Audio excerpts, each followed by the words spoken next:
Sixth Sense Advisors is an independent analyst company, and as you know, Julie, I wear multiple hats. I'm a practitioner. I also teach at TDWI and other conferences, and I do a number of different things in the industry. So I set up this company to be an advisory services company that works with both the executive side of the industry, so talking to executives about their requirements, their strategies and investments, and also being an independent analyst that gives an ear to the vendors, listens to what the vendors have to advise to the industry, and then write up about how these technologies become applicable to the industry. So that is the focus of Sixth Sense, if you would.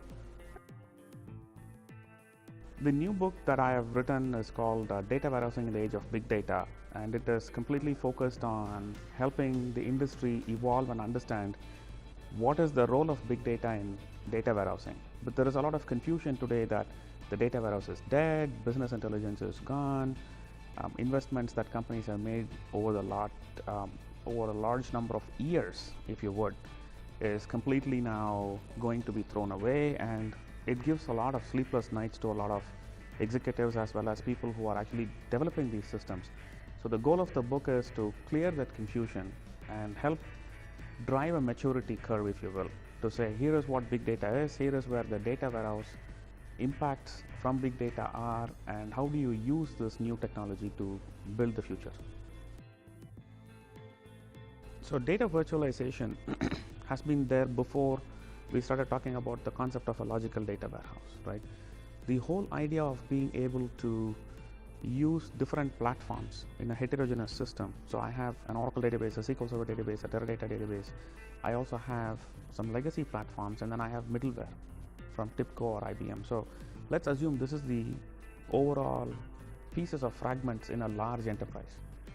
When you want to cohesively access data across these areas, and it is a merger and acquisition situation at that point where both the companies have similar footprints, data virtualization was always the technology that was used to do the integration, because you had efficiencies built in, you could reuse the architecture, you had time to plan on which architecture you want to retire, you could clear up your metadata infrastructures, you could put data governance in play, you could talk about data security and access. And that concept, when you bring it into this new world of data warehousing, we're not going to throw away Oracle or Teradata or DB2. No company would. I mean, let's be honest, right? I mean, at the same time, companies will have Hadoop, will have NoSQL, will have a MongoDB, will have a Cassandra. So these technologies will establish a footprint. Obviously, so heterogeneity is permanent.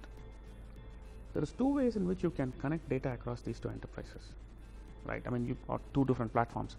You could do a holistic data transfer back and forth between these platforms, which is possible, very expensive in terms of time, reduction of efficiencies, opportunity cost.